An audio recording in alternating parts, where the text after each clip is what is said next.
Bonjour à toutes et à tous, bienvenue dans Sens Public, débat, chronique, reportage et expertise de nos invités. C'est ce que l'on vous propose tous les jours à 18h et 22h sur Public Sénat. Et voici le sommaire de ce 7 juillet. Énergie, agriculture, audiovisuel public, Mayotte, mode de scrutin à Paris, Lyon et Marseille. Autant de réformes discutées cette semaine au Parlement autour de polémiques en perspective. Le bloc central n'est plus un bloc depuis longtemps. Les LR votent souvent avec le Rassemblement national à l'Assemblée. Au Sénat, ils portent deux textes très critiqués par les défenseurs du climat. Ces lois seront-elles votées? Quel bilan de cette année parlementaire? Un an, jour pour jour après les législatives. Le président de la République pourrait-il céder à la tentation d'une nouvelle dissolution? On répond à toutes ces questions dans une minute.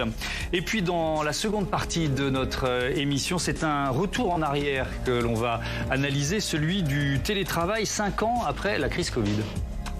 Vous l'avez compris, nous devons impérativement limiter les déplacements, les réunions, les contacts. Cela s'applique dans les entreprises et les administrations qui doivent, dès lundi et pour les prochaines semaines, engager une action massive d'organisation du télétravail pour permettre au plus grand nombre de rester à domicile. En 2020, la France déploie le télétravail dans l'urgence, mais aujourd'hui, plusieurs grandes entreprises comme Free, Ubisoft ou la Société Générale veulent faire revenir leurs salariés au bureau. Recul social ou rééquilibrage indispensable. On en débat dans 3 quarts d'heure. Mais d'abord, cette information qui secoue le monde politique, elle nous est parvenue il y a moins d'une heure. En cette fin d'après-midi, le député LR, Olivier Marleix, a mis fin à ses jours. C'est Naïma Moutchou, la vice-présidente de l'Assemblée nationale, qui l'a annoncé tout à l'heure. Notre collègue Olivier Marleix nous a quittés. C'est une onde de choc. La présidente lui rendra hommage dans les formes les plus solennelles demain à 15h. Dans l'attente et en sa mémoire, je vous propose de respecter une minute de silence.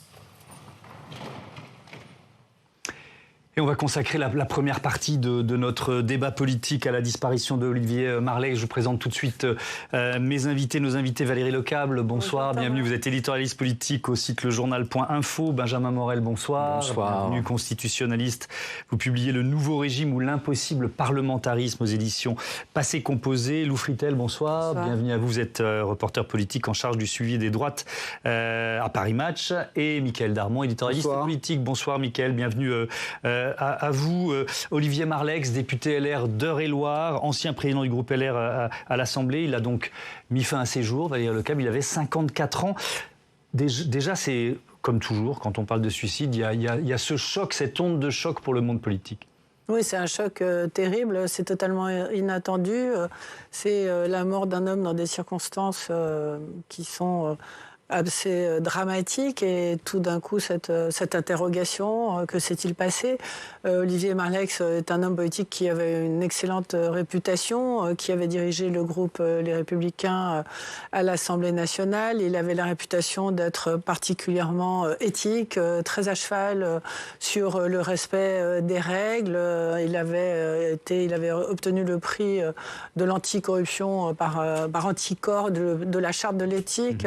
C'était quelqu'un qui avait défendu vraiment des positions politiques, qui avait souffert pendant la réforme des retraites, on sait, parce que il présidait le groupe Les Républicains à l'Assemblée nationale, et il avait dû avoir ce vote de 19 députés LR qui avaient voté contre cette réforme que le groupe défendait. Donc ça avait été compliqué pour lui. Il était extrêmement proche de Michel Barnier.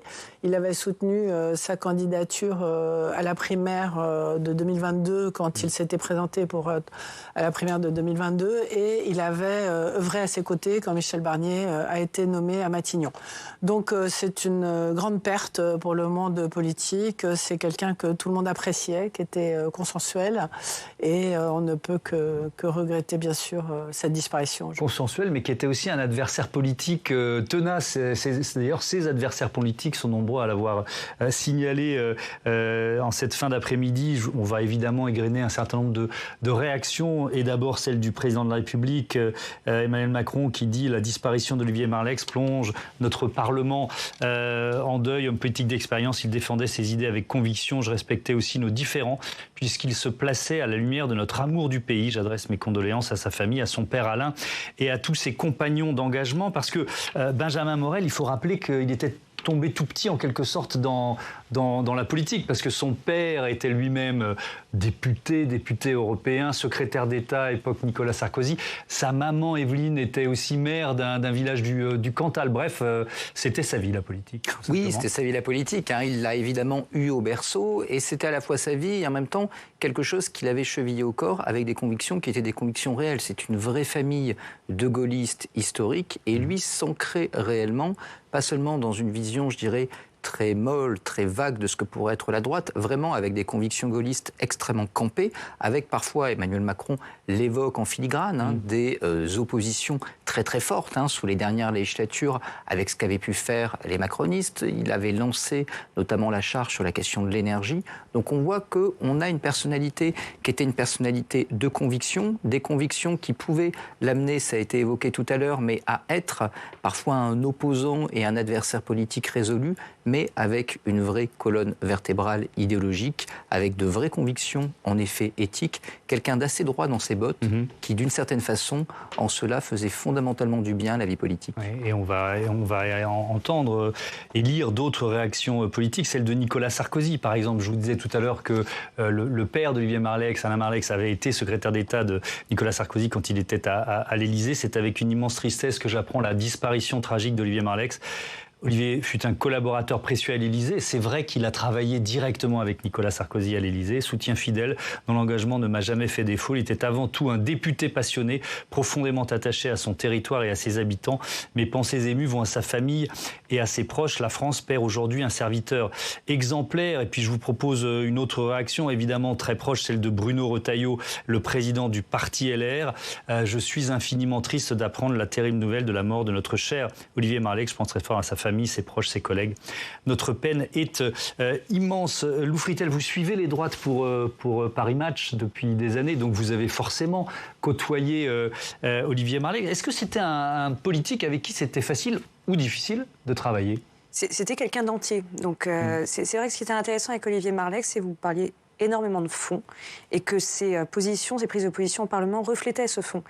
C'est lui qui avait effectivement signalé des malfaçons dans la façon dont Alstom avait été vendu à General Electric, qui avait énormément alimenté le livre de Gérard Davet, de Fabrice Lhomme, Le traître et le néant, qui mettait directement en cause Emmanuel Macron et la façon dont le financement de sa campagne s'était fait en 2017. C'est ce qui lui avait valu aussi cette inimitié très forte avec le président de la République, et ce qu'il avait aussi empêché d'être nommé au gouvernement lorsque Michel Barnier a été nommé à Matignon.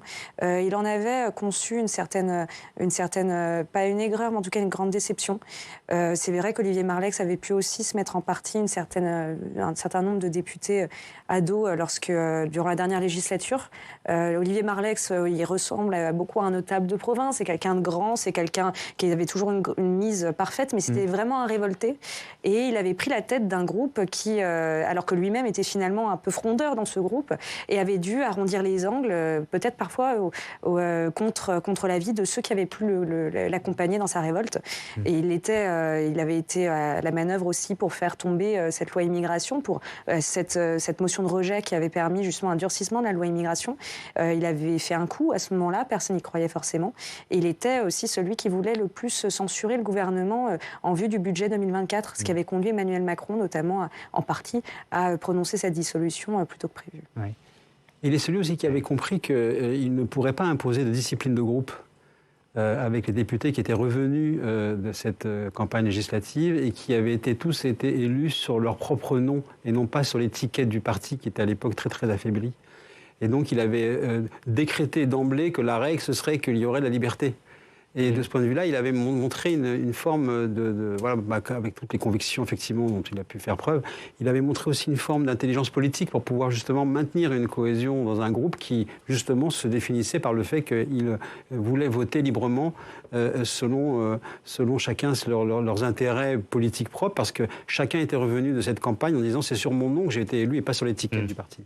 D'autres réactions, celle de Laurent Wauquiez, notre collègue, ami, ancien président du groupe, Olivier Marleix s'en est allé. C'est une peine immense pour tout notre groupe de la droite républicaine. Nous n'oublierons pas l'homme de conviction, défenseur inlassable de l'intérêt général, dont la vision tirait vers le haut le débat public. Nous pensons avec tendresse et affection à sa famille, ses proches et ceux qu'il aimait, pour qu'il trouve la force de surmonter cette épreuve. Je vous propose aussi la réaction de Marine Le Pen.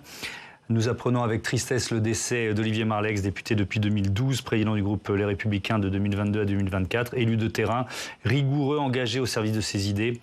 Nos pensées vont à sa famille, ses proches, ses collègues du groupe LR à l'Assemblée. Et puis une réaction aussi à l'Assemblée, justement, dans cet hémicycle, celle de Patrick Mignola, le ministre délégué chargé des relations avec le Parlement. Lui qui fut 4 fois d'affilée élu député de la 2e circonscription d'Eure-et-Loir, qui fut le président du groupe des Républicains dans cet hémicycle, où il était unanimement reconnu comme un rhéteur redoutable mais toujours loyal. Lui qui appartenait à la grande famille des Républicains et à une grande famille de Républicains. Toutes nos pensées, celles du gouvernement, vont à ses proches, au territoire auquel il était tant attaché, et à ses collègues, à tous ses collègues. Un dernier mot peut-être, Valérie Lecable. Effectivement, sur la question des relations d'Olivier Marleix avec le camp macroniste. Enfin, c'était pas le LR le plus favorable à ce bloc central dont on va parler dans quelques minutes. Oui, c'est ça. Il avait une extrêmement bonne image chez les LR, mais effectivement, la façon dont il avait connu Emmanuel Macron assez tôt. Il l'avait côtoyé quand il était ministre de l'économie. Et je pense qu'effectivement, ce combat qu'il a mené, dont Lou Fritel a parlé, contre l'achat par General Electric d'Alstom, a créé entre les deux hommes un dissensus assez fort, effectivement, et qui a duré longtemps et qui les a séparés. Après, simplement pour vous remettre dans l'époque, il n'était pas le seul. Il a été un des fers de lance, mais c'est vrai que cette vente à l'époque a été extrêmement controversée, que toute une partie des Français et des spécialistes dont je faisais partie à l'époque et qui étaient autour de moi étaient très opposés à cette vente. Cette vente s'est révélée d'ailleurs être extrêmement négative pour la France, puisque finalement il a fallu reprendre les choses et General Electric n'a pas fait grand-chose, n'a tenu aucune de ses promesses. Donc c'est vrai que dans ce combat qui était un vrai combat pour garder les fleurons, l'enjeu c'était de garder les fleurons français, d'éviter de les laisser passer aux Américains. Et comme il a été en première ligne et qu'Emmanuel Macron a été lui en première ligne pour le vendre aux Américains, ça a créé entre les deux une fracture. Oui. Michael. Oui, et c'est en ce sens-là d'ailleurs que dans son opposition avec Emmanuel Macron, qu'il peut y avoir aussi un bémol et quelques divergences stratégiques avec Nicolas Sarkozy, qu'il soutenait beaucoup, mais qui est lui considéré et continue à considérer qu'il fallait effectivement former un bloc avec les macronistes de manière à pouvoir les phagocyter de l'intérieur. Et Olivier Marleix était pour l'opposition frontale.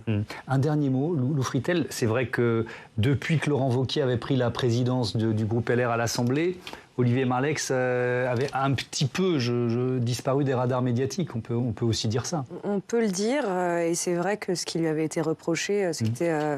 en fait, il avait d'une certaine façon payé cette opposition franche qu'il avait vis-à-vis d'Emmanuel Macron, parce que LR, justement, en 2024, décide de monter dans le navire gouvernemental. Oui, il y avait là une opportunité politique à saisir qui profite ô combien à Bruno Retailleau, on l'a suffisamment dit sur ce plateau. Et c'est vrai que même Laurent Wauquiez n'était pas forcément le plus favorable à la situation, mais nombre de cadors du parti l'étaient.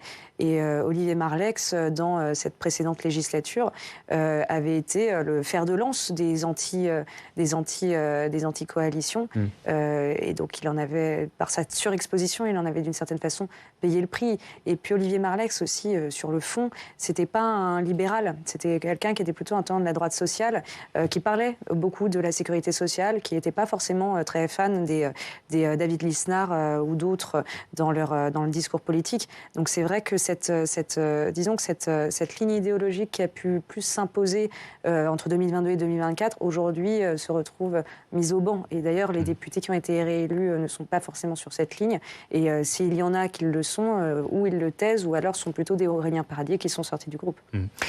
Merci beaucoup. Oui, un tout dernier mot. Une phrase, ce qui est intéressant, c'est que ce qui est en train de se passer aujourd'hui lui donne a posteriori un petit peu raison, quand même, parce qu'entre le bloc central et les LR, c'est pas la fête tous les jours. Et comme vous le disiez en introduction, Thomas, on voit plus souvent les LR du côté du Rassemblement national que du côté des macronistes. Ça va vous faire votre transition. Exactement, vous m'offrez la transition pour effectivement aborder cette actualité de cette dernière semaine avant les vacances parlementaires que nous avions choisi de traiter dans notre premier débat ce soir. Et pour lancer ce débat, je vous propose justement d'avoir un peu le prévisionnel de ce parcours d'obstacles avec Flora Sauvage.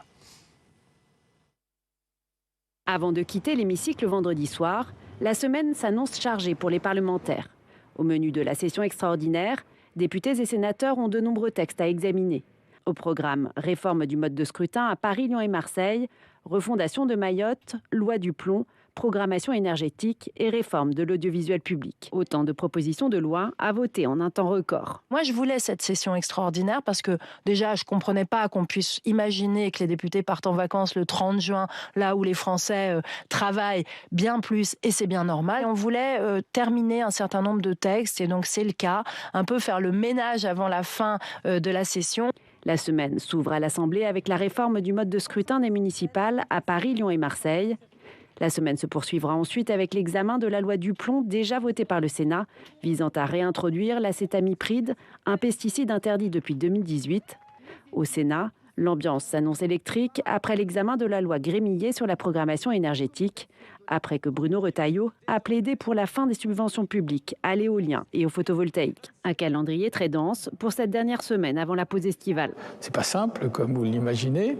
Donc nous, on essaie ici au Sénat d'apporter les corrections qui permettent d'avancer, de jouer le jeu des institutions, et c'est nécessaire parce que je crois que c'est ce qu'attendent nos concitoyens. Dernier chantier en cours à la Chambre haute cette semaine, la fameuse réforme sur l'audiovisuel public. Après une motion de rejet, le texte de Rachida Dati pourrait remporter l'adhésion des sénateurs. Enfin, députés et sénateurs devront trouver un terrain d'entente en commission mixte paritaire sur la refondation de Mayotte. Mais un compromis s'annonce difficile à obtenir entre les deux chambres. Benjamin Morel, je commence avec vous. Cette semaine parlementaire, elle va confirmer la faiblesse de l'exécutif ? Déjà, on peut commencer par là ? Oui, elle confirmera probablement deux choses. D'abord, la faiblesse de l'exécutif qui, aujourd'hui, c'est une banalité de le dire, n'a pas de majorité à l'Assemblée nationale et donc n'a pas non plus les moyens qui, d'habitude, peuvent permettre à un exécutif de s'en sortir. Il faut voir que le droit parlementaire a quand même été pensé pour un exécutif qui a la capacité d'imposer sa loi au sein de l'Assemblée nationale. Là, ce n'est pas le cas. D'où, par exemple, les motions de rejet préalables votées sur la loi du plomb, etc. C'est en fait le symptôme d'une faiblesse. Les motions de rejet préalables votées par la majorité pour éviter l'obstruction, c'est un truc qui a été inventé au Sénat. Pourquoi ? Parce que l'exécutif n'y avait pas la majorité et parce que l'exécutif n'avait pas non plus les capacités pour contraindre la création de cette majorité. Donc là, on a un exécutif très très faible, mais une majorité qui ne l'est pas moins. Et c'est ça qui vraiment marque les choses. Le pouvoir sous la Ve République, il dépend d'un truc, le fait de disposer d'une majorité. Quand c'est le président, on a une forme de présidentialisme absolu, et quand c'est le gouvernement, quand c'est le Premier ministre contre le président, on appelle ça une cohabitation. Là, la singularité, c'est que de majorité, il n'y a point. Et donc, dans ce cadre-là, on voit qu'il y a une imprévisibilité totale de gestion de ces propositions de loi, et que de l'autre côté, comme en plus cette majorité très relative est très divisée, on se retrouve dans une situation où vous avez en son sein une forme de déperdition. Ce qui est marquant dans les textes que vous avez montrés, c'est que non seulement la majorité n'était pas en nombre, mais qu'en plus, souvent, les bancs étaient vides. Oui. Et que ces bancs extrêmement vides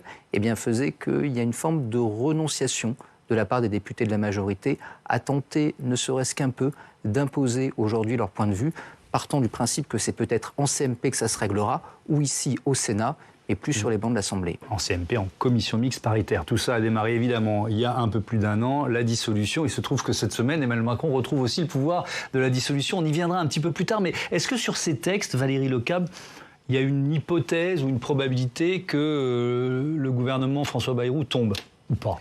Alors la bonne nouvelle, c'est qu'à la fin de cette semaine, le 11 juillet, s'il n'a pas une motion de censure d'ici là, il ne pourra S'il a survécu à cette semaine, il ne pourra plus en avoir avant la rentrée. Donc il ne se posera plus tous les jours cette question. Et c'est bien la raison pour laquelle il attend la semaine prochaine, le 15 juillet, pour annoncer les prémices de son projet de budget pour ne pas risquer justement de devoir sauter. Je ne pense pas que le gouvernement puisse sauter sur aucun des sujets dont on parle.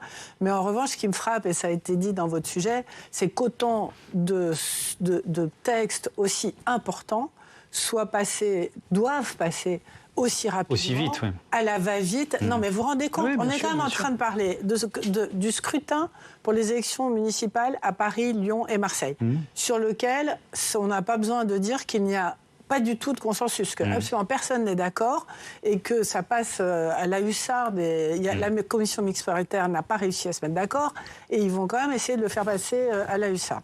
La loi sur l'audiovisuel public, c'est un petit peu pareil. Vous entendez la gauche dire « alors on ne comprend pas, on a voté une motion de rejet pour rejeter le texte » et en fait, ils se rendent compte qu'ils se sont fait blouser et que ça n'a fait que l'accélérer. Est-ce que vous vous rendez compte où on en est dans ce pays? La loi du plomb, effectivement, très attendu par une partie importante des agriculteurs. Alors, pas tous, mais une partie importante. Ce qui est vrai, c'est que le moratoire sur les énergies renouvelables a été retiré et que ça, tant mieux, parce que c'était quand même un peu fort de café. Mais il y a quand même cette introduction de pesticides dangereux qui pose problème. Donc, c'est vrai qu'on a plus discuté de ce texte-là. La loi... L'énergie, Mayotte, enfin il y en a encore, c'est encore des thèmes importants. L'énergie, c'est quand même le cœur du sujet de censure du Rassemblement national, puisqu'ils ont dit on veut en discuter, mais ils ne veulent peut-être pas en discuter en 2 minutes 30, ils veulent peut-être prendre le temps d'en discuter, alors peut-être qu'on en rediscutera à un autre moment. Et Mayotte, alors Mayotte, c'est quand même un peu le pompon de l'histoire, parce que ça fait quand même 1 an que Emmanuel Macron a ouvert le sujet de Mayotte, qu'on promet aux Mahorais une solution pérenne et durable pour l'île. Pour l'île, excusez-moi, pour l'archipel. Pour l'archipel. Et écoutez, moi, je n'ai pas l'impression qu'on y soit. J'ai l'impression que c'est encore extrêmement Effectivement, divisé. C'était bien de faire la liste. Parce que les gens sont extrêmement divisés. Tout ça en une semaine. Tous ces sujets ont passé en une semaine. Effectivement. Alors moi, je vais en reprendre 2. Je vais reprendre Mayotte, parce qu'effectivement, ça fait 1 an. Ou même les agriculteurs. Les agriculteurs, c'est pareil. Ça fait quasiment 1 an qu'il y a eu des manifestations, etc. Lou Fritel, l'un des enjeux de la semaine, c'est de contrer l'accusation d'immobilisme aussi, qui est portée notamment par un Édouard Philippe contre François Bayrou. Tout à fait. Et d'ailleurs, accusation qui est un peu injustifiée, parce que si vous regardez, depuis que François Bayrou est là, il essaie de faire passer des textes. Il fait passer des textes souvent d'initiatives parlementaires, mais en tout cas, malgré l'absence de majorité, quel que soit le bord, ça passe pour l'instant. Néanmoins, c'est vrai que justement, finalement, d'avoir autant de textes aussi compliqués, François Bayrou est protégé par une chose, c'est l'incompréhension des Français. C'est-à-dire que si vous voulez faire passer demain une motion de censure, il faut que les gens soient d'accord, il faut qu'il y ait une envie de motion de censure. Pour l'instant, c'est très partagé, c'est 50-50, peut-être 56% contre 44%. Or, si demain, vous avez le Rassemblement national, par exemple, qui décide de censurer le gouvernement pour provoquer une dissolution, parce que c'est ce dont ils ont envie, il faudra que ce soit compris de son électorat et d'une bonne partie des Français. La dernière fois, c'était entre 62 et 67% des Français qui étaient pour la motion de censure. Il y avait eu le débat budgétaire et il y avait eu une inflation de taxes et une incompréhension des textes. Et tout ça avait créé une vraie inquiétude. Donc, ça avait permis à certains groupes de pouvoir justifier cette motion de censure. Demain, vous le faites sur ces textes-là, les Français ne comprendront pas. Donc, c'est vrai que pour l'instant, je pense que... C'est ce qui permet à François Bayrou de durer. Ça lui permet de durer. Et surtout, c'est vrai que pour revenir sur le 14 juillet et le budget, ça lui permet aussi d'avoir 2 mois pour négocier avec les oppositions. Parce qu'effectivement, le vrai enjeu, ce sera sur ce texte-là. Ce texte, les Français le comprennent bien. S'ils tombent là-dessus, ce sera justifiable. Tout le monde, je pense, commence à comprendre que c'est un budget d'austérité qui se prépare. On va se concentrer sur ce qui va se décider cette semaine ici au Sénat avec Steve Jourdain qui nous rejoint tout de suite sur ce plateau. Bonsoir Steve, bienvenue à vous, puisque tout ou presque se passe au Sénat. C'est the place to be cette semaine, clairement, le Sénat. Le gouvernement va avoir un œil très attentif sur ce qui se passe dans l'hémicycle. Dans l'ordre chronologique, Thomas, ce mardi, les sénateurs examinent la proposition de loi dite Grémillet. C'est un texte qui porte sur l'avenir énergétique de la France. C'est intéressant, car la semaine dernière, Bruno Retailleau, vous en souvenez peut-être, a co-signé une tribune dans le Figaro. Dans ce texte, le ministre de l'Intérieur et ancien chef du groupe LR au Sénat appelait à stopper le financement des énergies renouvelables. La réforme Grémillet prévoit, elle, une relance du nucléaire. Les sénateurs auront aussi à se prononcer sur la répartition des énergies renouvelables d'ici à 2035. Dans le texte examiné, il n'est pas prévu de moratoire sur les énergies renouvelables, comme le souhaitait pourtant une partie des élus LR et RN. Après l'examen au Sénat, le texte repartira à l'Assemblée nationale avec toujours une menace, celle d'une censure du RN qui fait de la question de l'énergie l'un de ses chevaux de bataille. Alors il y a un autre sujet chaud à venir au Sénat, c'est l'audiovisuel public. Et il y a une personne au gouvernement qui guette tout cela avec impatience, c'est Rachida Dati, la ministre de la Culture, qui suivra avec beaucoup d'intérêt l'examen de la réforme qui repasse au Sénat ce jeudi. Dans le dernier épisode, Thomas, la réforme de l'audiovisuel public a été rejetée la semaine dernière par les députés avant même son examen. Cela fait suite à l'adoption surprise d'une motion de rejet déposée par les écologistes. Pour rappel, le texte prévoit de créer une holding réunissant Radio France, France Télé et l'INA. Après beaucoup d'insistance du côté de Rachida Dati qui a fait sonner les téléphones des sénateurs la semaine dernière, la proposition de loi a été rapidement inscrite à l'ordre du jour ici au Sénat. Elle fait son retour en seconde lecture donc ce jeudi à la Chambre haute. Objectif, une adoption rapide et un retour à l'Assemblée nationale dès la rentrée de septembre. Et puis on en parlait, il y a aussi les municipales. La réforme du scrutin des villes de Paris, Lyon et Marseille. C'est une proposition de loi portée par le député macroniste Sylvain Maillard. Elle vise à rendre plus directes les élections municipales dans les 3 plus grandes villes de France. Et cela dès le scrutin de mars 2026. Le Sénat ne veut pas en entendre parler, ce qui avait donné lieu à une commission mixte paritaire non conclusive la semaine dernière. En conséquence, les députés votent à nouveau sur la réforme ce lundi. Puis le texte reviendra au Sénat en milieu de semaine. Il devrait sans grande surprise être rejeté. Mais commentaire en off d'un élu de la majorité sénatoriale, c'est une affaire pliée. Thomas, sous-entendu, les députés auront le dernier mot et la réforme sera adoptée. Parce qu'elle va repartir à l'Assemblée et il y a de fortes chances qu'elle soit adoptée. Effectivement. Merci beaucoup Steve Jourdain. Tiens, sur cette réforme, cette loi dite PLM, Paris-Lyon-Marseille, Benjamin Morel, vous dites quoi tripatouillage électoral à 8-9 mois du scrutin ou alors simplification salutaire? Déjà, c'est pas nouveau qu'on modifie d'un mode de scrutin moins d'un an avant une élection. C'est-à-dire qu'on dit souvent il y a un impératif constitutionnel. Non, c'est juste dans la loi. Est-ce que la loi dit une autre loi peut y déroger? En la matière, il n'y a aucun principe fondamental reconnu par les lois de la République, constitutionnellement posées, qui interdirait de le faire. Est-ce que c'est du tripatouillage électoral? La réponse est oui, notamment pour plaire à Rachida Dati, très très clairement. D'ailleurs, il n'est pas certain qu'il finisse à l'avantage, mais en tout cas, c'est une volonté de sa part.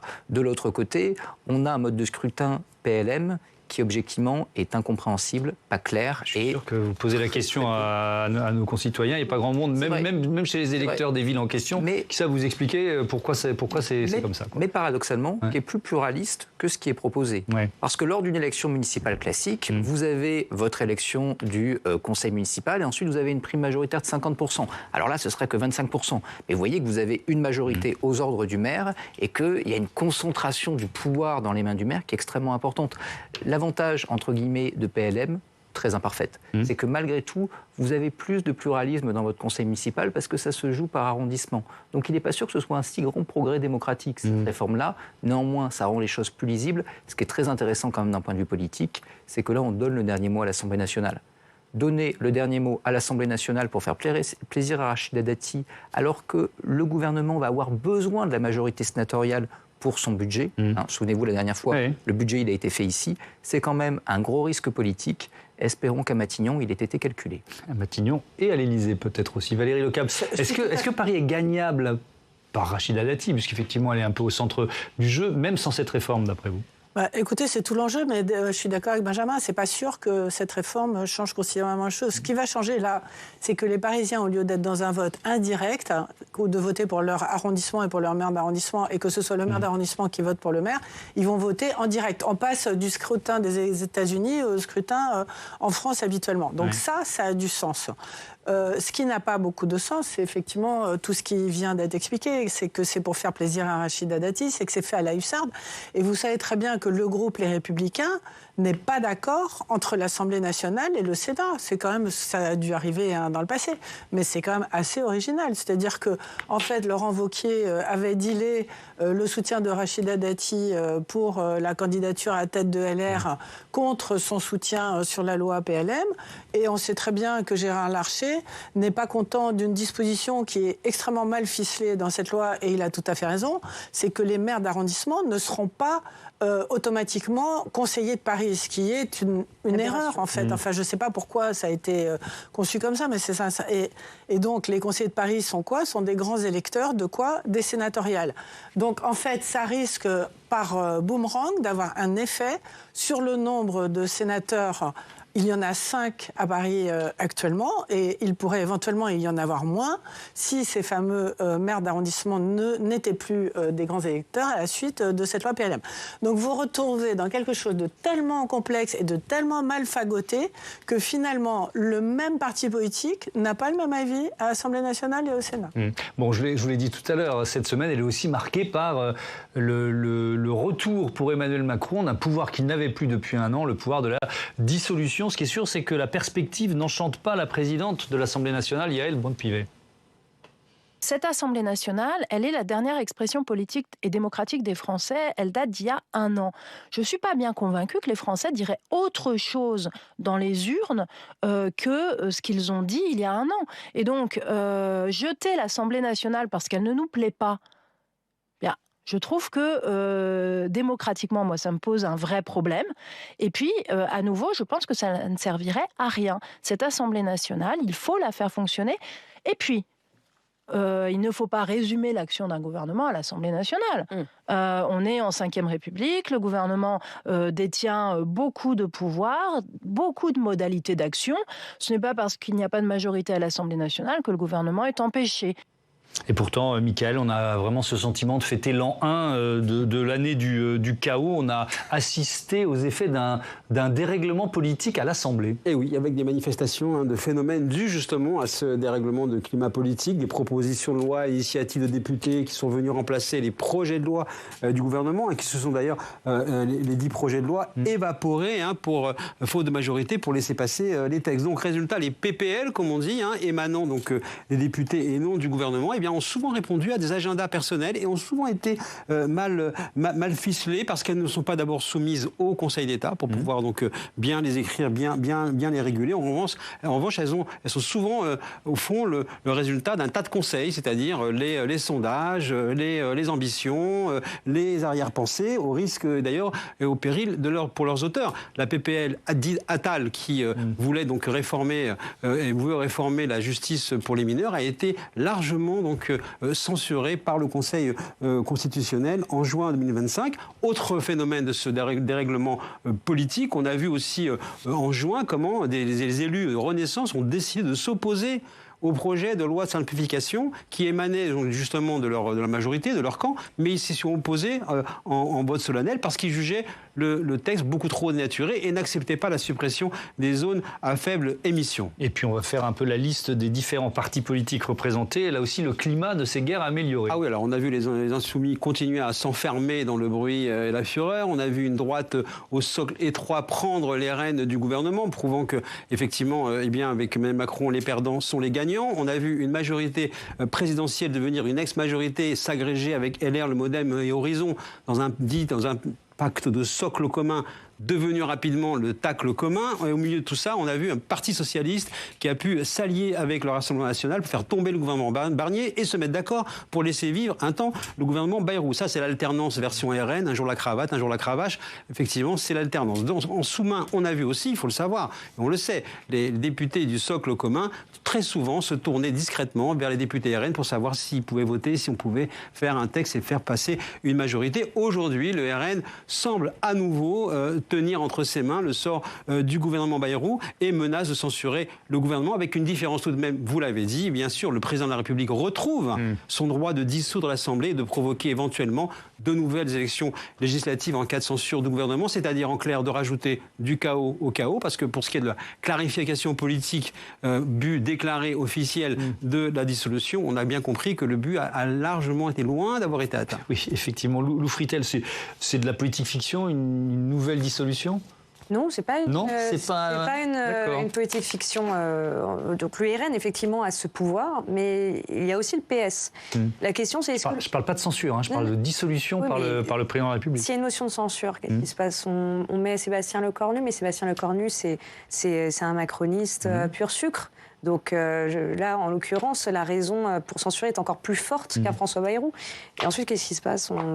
La dissolution, ou alors on peut imaginer la démission du président de la République, moi j'y crois encore moins, ou même l'utilisation de l'article 16, parce qu'on serait dans une catastrophe budgétaire, et donc la conduite et les affaires de la nation seraient en péril. L'article 16, c'est les pleins pouvoirs, je le rappelle. Mais après, ça, c'est plus hypothétique. La dissolution, quand même, on n'imaginait pas forcément qu'en 2024, ça puisse advenir. On n'imaginait pas du tout que ça puisse advenir juste après les européennes, même s'il y avait quand même quelques blocages qui subsistaient. Mais bon, le rythme de croisière existait, puis c'était possible de faire de temps en temps des alliances de circonstances et de trouver une majorité sur des textes. Là, effectivement, c'est un dérèglement parlementaire. On utilise des articles de loi de façon contre-intuitive, c'est-à-dire que motion de rejet aujourd'hui permet au contraire de faire passer un texte au Sénat pour qu'il soit voté plus rapidement. Et d'ailleurs, c'est Patrick Cohen qui en parlait sur France Inter. Sur ce genre d'utilisation de la motion de rejet, c'est pas sûr que ce soit totalement constitutionnel. Donc c'est vrai qu'on arrive dans un flou artistique qui fait que si on continue comme ça pendant 2 ans, c'est avec la situation budgétaire plus la situation politique et la situation internationale dans laquelle on est, il y a de grandes chances pour qu'on ait besoin d'aller d'une dissolution. Et avec aussi l'une des leçons, l'un des bilans de cette année, Benjamin Morel, c'est quand même ce lien entre les Français et leurs élus qui s'étire de plus en plus. Je ne suis pas sûr qu'une dissolution ressoude pour autant, même s'il s'agirait de redonner aux électeurs le pouvoir, mais ressoude ce lien, votre avis ? Non, probablement pas, parce qu'en fait, qu'est-ce qui a brisé d'une certaine façon le lien à la suite de cette dissolution ? C'est que le RN est persuadé d'avoir gagné, mais qu'on lui a volé sa victoire. La gauche est persuadée de l'avoir emporté, mais qu'on lui a volé également sa victoire. Elle l'a emporté en siège, en effet, mais elle n'a pas de majorité absolue. Et que le centre a peut-être perdu, mais qu'il est au pouvoir. Vous faites une dissolution demain à carte électorale égale, qu'est-ce qui se passe ? Il n'y aura plus de députés RN, parce que le RN a une bonne géographie électorale et une forte dynamique. Il n'est pas sûr que le report de voix de gauche sur le centre soit aussi bon que la dernière fois. Moins de députés macronistes, un socle commun qui font. De l'autre côté, la gauche sera contrainte de s'unir. Ou alors, vous avez la moitié du groupe PS, voire les 2/3, et du groupe écolo qui explose. Sachant que les circos LFI, c'est des circos NUP de 2022. Pour beaucoup, ce sont des fiefs. Donc il y aura un peu moins de LFI, mais pas beaucoup. Il y aura plus de RN. Ça fait quoi ? La FI et le RN ne vont pas s'unir. Donc ça va faire que... Donc ça fait une assemblée qui est tout aussi bloquée, quoi. Encore plus ingouvernable, dans une situation évidemment de crise et de tension économique. Et donc ça crée encore un peu plus de chaos. À ce stade-là, pour cette raison-là, la dissolution, a priori, serait une mauvaise idée, même si en effet, on était en période de crise sans budget.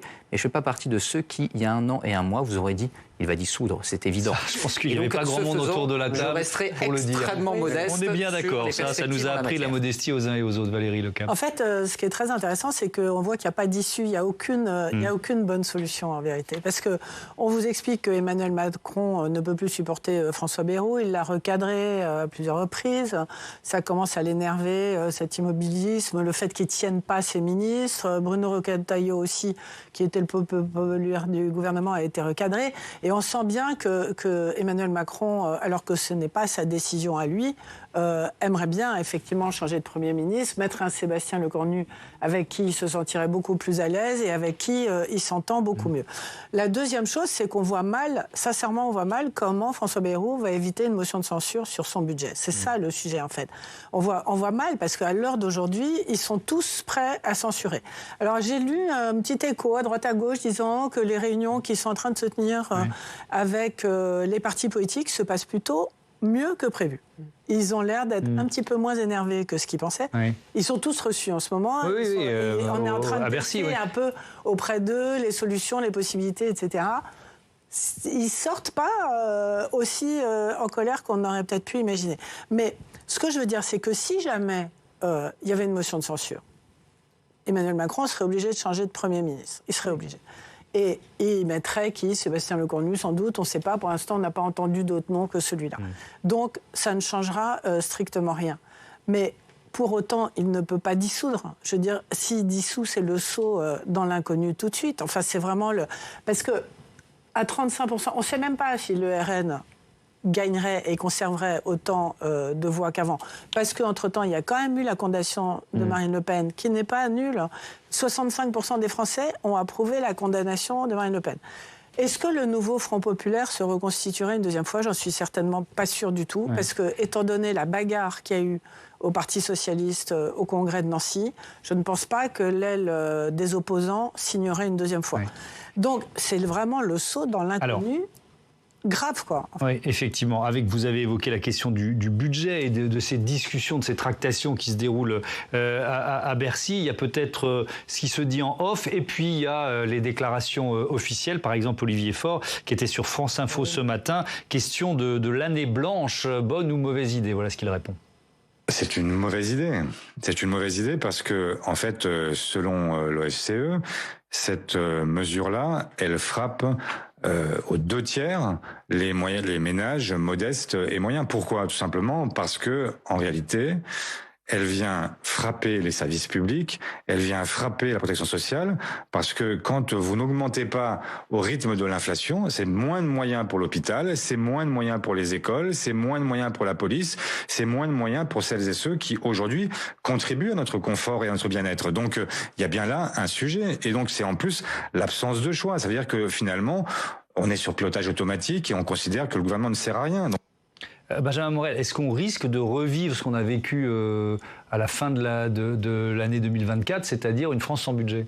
Ah oui, c'est assez probable. Vous avez aimé les lois spéciales? Eh ben, il est possible qu'on en retrouve. Il y a une autre voie d'ailleurs, c'est la voie des ordonnances de l'article 47. On pourrait très très bien avoir un gouvernement qui, in fine, au bout de 70 jours, constatant qu'il n'a pas de majorité possible, déclenche l'exécution de son budget par voie d'ordonnance. C'est un avantage. La France a un budget. C'est un désavantage, c'est que le RN et le Parti socialiste vont dire « vous avez tué le Parlement, c'est une horreur » et fera tomber le gouvernement. Mais on peut avoir un budget malgré tout. Ça peut être une voie pour partir pour François Bayrou, tel Pierre Mendès France, en ayant donné à la France un budget et en tombant sur ces ordonnances. Après, encore une fois, on reste dans l'inconnu. On n'avait pas vraiment utilisé les lois spéciales jusqu'à présent. Si on en vient aux ordonnances, on ne les a pas non plus utilisées en matière budgétaire depuis 1958. Donc on voit qu'on explore des terrains très inconnus et qu'aujourd'hui, il n'y a plus vraiment de tabou. Mickaël? En tout cas, par rapport au prochain drame qui est effectivement politique, qui va être la révélation et l'annonce de ce budget, en tout cas de ce projet budgétaire, les dernières réunions ces derniers jours de François Bayrou avec les responsables du socle commun laissent entrevoir beaucoup de pessimisme de la part du Premier ministre, qui a plus que laissé entendre que ça sera très très compliqué et que vraisemblablement il ne va pas pouvoir rester longtemps. Et donc, oui, mais c'est une façon de préparer l'opinion aussi, quoi. Et c'est une manière de préparer l'opinion, effectivement, d'être sur une logique mendéciste, sur une logique de dire j'aurais essayé, mais on sent bien quand même en coulisses qu'il y a une forme de préparation au prochain drame politique. Oui, avec un dernier mot peut-être, Lou Fritel, sur la stratégie des LR qui, pour l'instant, le fait de rester au gouvernement, très clairement, ça leur profite, ça profite au chef du parti Bruno Retailleau, donc il n'y a pas de volonté de faire tomber ce gouvernement trop vite, quoi. Et alors, le faire tomber, sans doute pas. En revanche, demain, le gouvernement tombe. Est-ce qu'il remonte dans le navire gouvernemental ? Parce que c'est vrai que l'enjeu pour Bruno Retailleau et pour les LR en général, c'est de ne pas hériter du bilan du macronisme, alors qu'aujourd'hui, ils sont au gouvernement. Et l'élection de Bruno Retailleau à la tête de LR, Bruno Retailleau l'a dit, d'une certaine façon, c'était valider cette stratégie gouvernementale, cette stratégie du parti d'être en responsabilité. Et Bruno Retailleau, si demain il sort du gouvernement, et notamment de ce poste de ministre de l'Intérieur, est-ce que sa popularité se maintient ? C'est pas certain non plus. Et honnêtement, j'ai pas la réponse. C'est impossible de quantifier, de voir si ça s'est installé durablement dans le temps. Merci beaucoup. Merci à tous d'avoir participé à ce débat. Benjamin Morel, je rappelle le titre de votre livre, Le nouveau régime ou l'impossible parlementarisme. C'est aux éditions Passé Composé. Valérie Lecam, on vous lit sur le site lejournal.info et Lou Fritel dans l'hebdomadaire Paris Match. Je vous dis à bientôt sur Public Sénat.